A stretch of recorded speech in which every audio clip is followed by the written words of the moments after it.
Hey there, welcome to LSAT Demon Daily. I'm Nathan Fox, one of the founders of LSATdemon.com and the weekly podcast Thinking LSAT. Josh Mansfield, a teacher with the Demon, is here. Josh, we have an email from Madison. The subject is contradicting advice.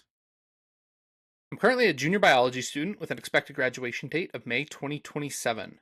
I've been studying for the LSAT since August and hope to take it sometime in 2026 when my PTs are to my desired range, of course, to apply in time for admittance in fall 2027. Nice.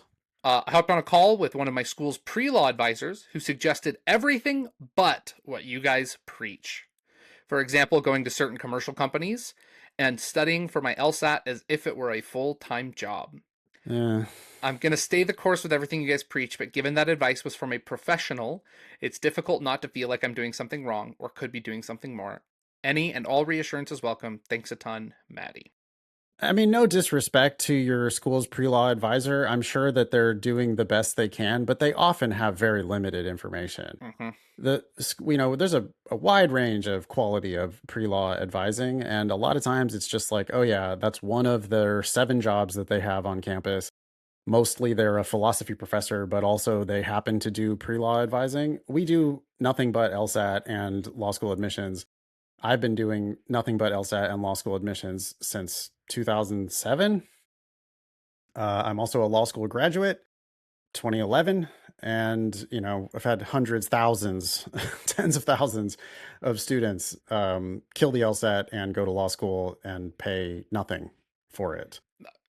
I was going to bring up how long you've taught, Nate, but we also know a lot of pre-law advisors, how frequently do they turn over? If they are a full, Right. all the time in lots of cases? Pretty regularly. And we're also just shocked. Like we talk to pre-law advisors and we're like, we'll mention the American Bar Association 509 reports and they'll be like, what? And we're like, ooh, wait, you're not familiar with the American Bar Association consumer protection disclosure documents that force schools to give all this information about financing and how many people apply and how many people reject them back? Employment reports, bar passage rates, ABA employment reports, ABA bar passage stuff.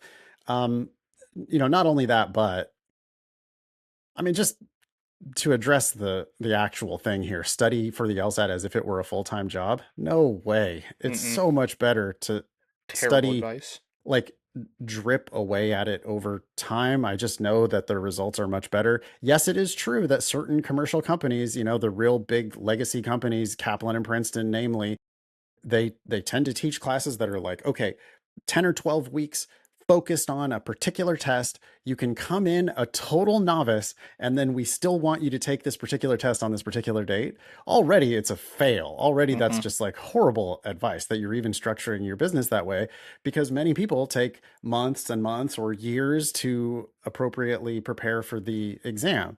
Well, that's because they charge. They're going to charge, $2,000 for a 12-week three years worth of Demon Live for your 12-week course. So just can't tell you how many refugees we've had from the Kaplans and Princetons of the world over the years. And it's unfortunate because what it does is it ends up forcing kids to take tests that they're not prepared for. They sign up for it. They pay the $225, $250, whatever it is these days. And they then think, oh, well, no, I committed to this. I already paid for it. I can't get a refund. I'm going to go ahead and take it. All right, well, then you underperform. You get back a mediocre score. And then what? $300 wasted an attempt. And they do it again. And then eventually they come to LSAT Demon and we're like, okay, stop signing up for the test until you know you're ready based on your practice test scores. You can have a life. You can do this while you're in school. You can do this while you're working. Most of our students either go to school or work or both. Give me one high quality hour every day and eventually you'll get there, and then sign up for the official test. Well, and Nate, Maddie's a junior in law and in undergraduate. How is she supposed to study this like a full-time job? Yeah, well, I guess the advisor's like, oh, wait until summer or something and do it full time. Or start now and study 1 hour a day, assuming you don't hurt your GPA to do so. And by the time you hit summer, you will have done more hours than if you treated it like a full-time job during the summer. Yeah. Maddie, I also think you're pushing your schedule a little bit. I think this advisor probably wants you to definitely apply in 2026 or apply in time for fall 2027. But you just started in August. It's October now. If your PTs aren't there by January, then you can't start taking the test. Hmm. And if you can't start taking it in January, then I feel like you're putting a lot of pressure. You know, the longer you wait, the more pressure you put if you're trying to apply in the fall of 26 for admission in the fall of 27, because you've got a January test, a February test, April, June, and August. So if you get there, Maddie, in time to take that January test, which maybe you can, then great, you know, but plan on taking January, February, April, June, and August. That way, if necessary. If necessary. Yeah. I can imagine your pre-law advisor just freaking out, like, "What? You're telling her to plan on taking it 5 times?" No, I'm telling her that law schools only care about her highest score. I'm also telling her not to take it until she's fully prepared. I'm open to the possibility that she's going to knock it out of the park in January and be Hmm. totally done. But timeline wise, she needs to be thinking about if she's actually going to commit to, well, and you shouldn't, that's why you just shouldn't commit to any particular cycle. But what I hate is, let's say Maddie's not ready, she's not ready, or she waits and takes a class over the summer or something, and then takes August or September with the intention of applying right away. Okay, now all her eggs are in one basket, Yep. and she's going to have so much pressure on that one test that now it's likely that she's going to have an anxiety bomb and bomb the test Yep. because of anxiety. And then she's retaking in September, October, whatever, and trying to force it in. And then sometimes people go really down a bad spiral there because they're retaking, they got all their eggs in this basket, then they got all their eggs in the next basket, then they got all their eggs in the next basket, and they're freaking out and they end up applying late with a bad score. Hmm. Maddie, there's nothing wrong at all if you decide I'm not applying until 27. Nothing wrong at all with not starting law school until 28.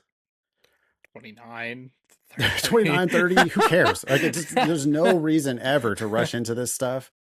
Well, and I really hope so. Nate, I started studying the LSAT 3 times before the fourth time when I actually decided now was the good time for me to go to law school. So I said, you know what? It's not this cycle.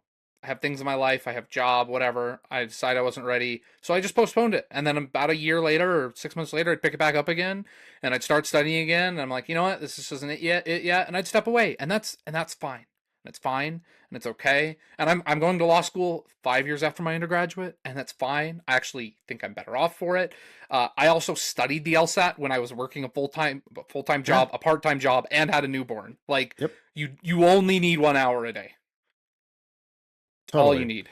Yeah, you can chip away at it. And the thousands of dollars that you might have spent for Kaplan, I mean, we have plans that start at $95 a month, and you could study for 6 months and still be way less than you would have spent at one of Hmm. these giant commercial. You know, they spend so much money on marketing that they end up, I don't know. They just don't do a very good job of preparing people for the law school admission test, which is Yeah. supposedly their job. And they also give terrible admissions advice. The last thing I'll add too about pre law advisors, I am just always deeply uncomfortable when a pre law advisor has a school is like affiliated with a school that also has a law school. I'm just very nervous about that because they have Oh incentives yeah. for you to stay there. They have Yeah. incentives for you, and depending on what school you're at, Maddie, if you're at, I don't know, I don't want to punch down on a school too hard, but pick whatever bottom 100 school that you go to your undergraduate at for law school, and your pre-law advisor saying, you know what, no, you don't, you just do it over the summer. You only need 155, and then you can come here for law school. I mean, it It's doesn't even have to be punching down. I I don't know anything about pre-law advising at, let's say, UCLA. Okay, but UCLA top 14 law a school. good school. Hmm.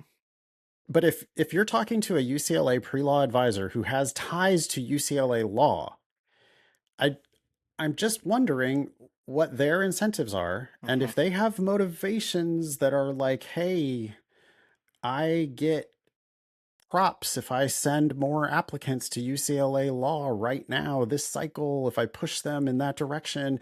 If, like if they're telling you things like, oh, only apply to a couple schools, you're serious about UCLA, right? So yeah, you should definitely apply to UCLA and maybe Stanford or something, but UCLA, that's a great target school for you.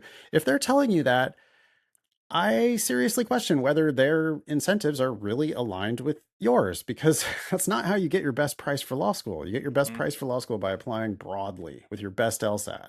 Yeah. If they're We've telling you heard, about programs like 3x3s, they're telling you about programs like LSAT optional admission to your law school, oh, because only apply to us. You don't even have to take the LSAT. exactly, you just need a certain GPA Yeah. and then you're automatically accepted into our law school. Telling you not to retake your 160 because people don't really improve. And anyway, 160, that's the median score at our law And school. it looks bad if you do.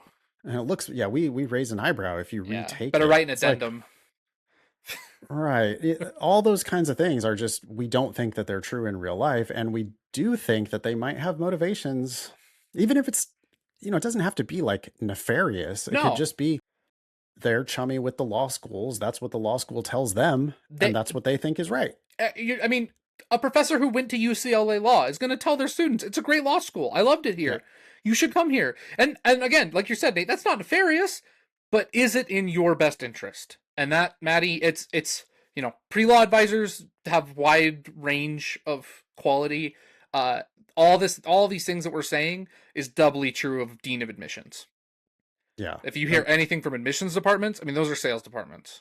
Yeah, then they definitely don't have interests that are aligned with yours in that case. We would love to try to help educate your pre-law advisor if they're open to it. We have programs where we send free books and stuff to pre-law advisors. If your pre-law advisor wants a copy or 5 copies of our book, The LSAT is Easy, we would love to send that out, and maybe they learn one thing that helps them be better, slightly better at their job. If not, they've got a bunch of giveaway books. So if you want to email us back daily@lsatdemon.com and give us contact information for your pre-law advisor, we could reach out and try to get in touch. You can also ask us questions or share LSAT or law school admissions news daily at lsatdemon.com. Thanks for listening.